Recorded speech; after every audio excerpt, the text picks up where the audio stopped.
सत्ताधारी एनडीए मध्ये सहभागी होण्यावरनं शरद पवारांच्या राष्ट्रवादी काँग्रेसमध्ये सातत्यानं संशयाचे ढग पाहायला मिळतात।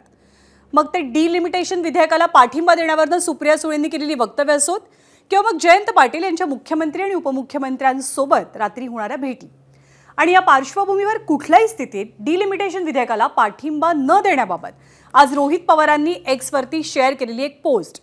यामुळे शरद पवारांच्या पक्षाची या डिलिमिटेशन बद्दल नेमकी भूमिका काय याबद्दल सातत्यानं संभ्रमाचं वातावरण निर्माण होत आहे। या सगळ्यामध्ये रोहित पवार नेहमीच वेगळ्या लाईनवरती स्वतःची वैयक्तिक भूमिका मांडत असतात असंही दिसतंय। याविषयीच्याच बातम्या आपण या सत्रामध्ये जाणून घेणार आहोत, बघणार आहोत। तर शरद पवारांची राष्ट्रवादी काँग्रेस ही एनडीए सोबत येणार का हा प्रश्न राज्याच्या राजकारणामध्ये सातत्यानं चर्चेत आहे। पण हा विषय नेहमी संभ्रम निर्माण करणाराही ठरतोय। एकीकडे मुख्यमंत्री देवेंद्र फडणवीसांनी स्पष्ट केलंय की एनडीए मध्ये म्हणजे सत्ताधारी महायुतीत कोणताही नवीन पक्ष येणार नाहीये। त्यामुळे या पक्षाला एनडीएत यायचं असेल तर राष्ट्रवादी काँग्रेसमध्येच एक प्रकारे विलीन व्हावं लागेल। पण विलीनीकरणाच्या चर्चेला अजितदादांच्या निधनानंतर आता पूर्ण विराम लागल्याचं दोन्ही राष्ट्रवादीतले नेते सांगतात। इथपर्यंत ठीक आहे, पण यानंतर केंद्र सरकारच्या डिलिमिटेशन विधेयकाला अटी शर्तींसह पाठिंबा देण्याची तयारी सुप्रिया सुळेंनी दर्शवली, त्यांनी ती जाहीरही केली। त्याचवेळी कर्जमाफीच्या मुद्द्यावरनं रोहित पवारांनी मध्यंतरी मुख्यमंत्र्यांचे आभार मानलेले आणि याचमुळे तर या चर्चांना सातत्यानं उधाण येत आहे।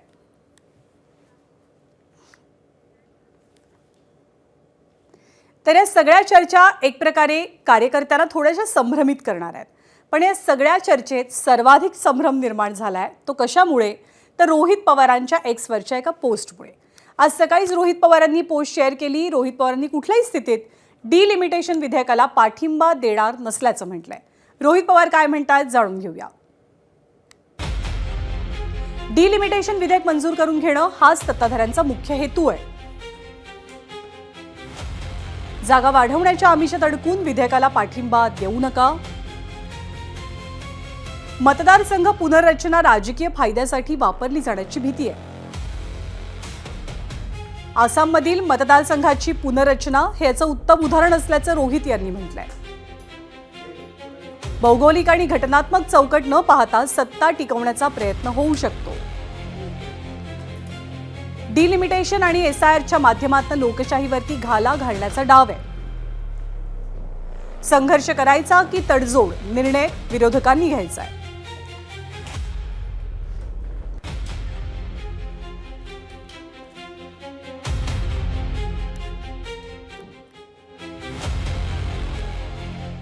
तर रोहित पवार सातत्यानं वेगवेगळ्या विषयांवरती एक्सवरती पोस्ट शेअर करून आपलं मत मांडतात। त्यात ते ज्वलंत विषयांवरती परखडपणे व्यक्त होत असतात। त्यामुळे डिलिमिटेशनला विरोधाबाबत त्यांनी आज केलेल्या एक्सवरच्या पोस्टमध्ये अनेकांना वावगं काही वाटत नाहीये। पण रोहित पवार हे एकीकडे डिलिमिटेशनला विरोध करताना त्यांच्या पक्षाच्या कार्यकारी अध्यक्षा सुप्रिया सुळे यांनी याबद्दल काय म्हटलं होतं ते सुद्धा पाहूया। राष्ट्रवादी काँग्रेस पक्ष शरदचंद्र पवार डिलिमिटेशनच्या बाबतीत जर गरज असेल तर सरकारने प्रस्ताव द्यावा। 50% जो कॅप आहे तो जर सगळ्या इंडिया अलायन्सची आम्ही चर्चा करू आणि योग्य आणि लोकप्रतिनिधी आणि मायबाप जनतेच्या हिताचा असेल तर आमची कुठल्याही विधेयकाला चर्चा करायची तयारी आहे, कारण काही लोकशाही आहे।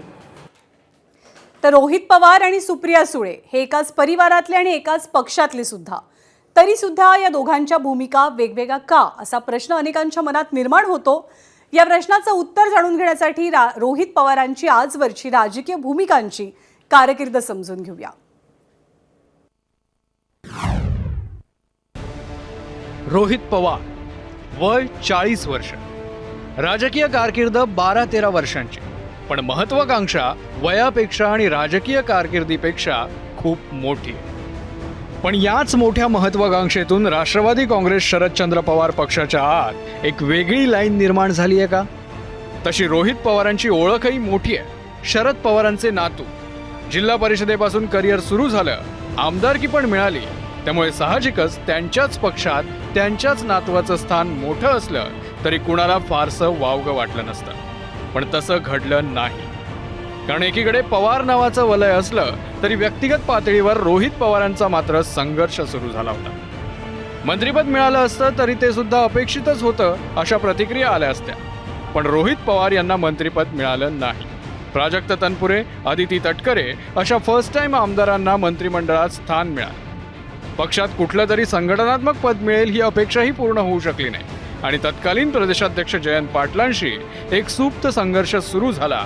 तो दोघांनीही कधी उघड मान्य केला नाही.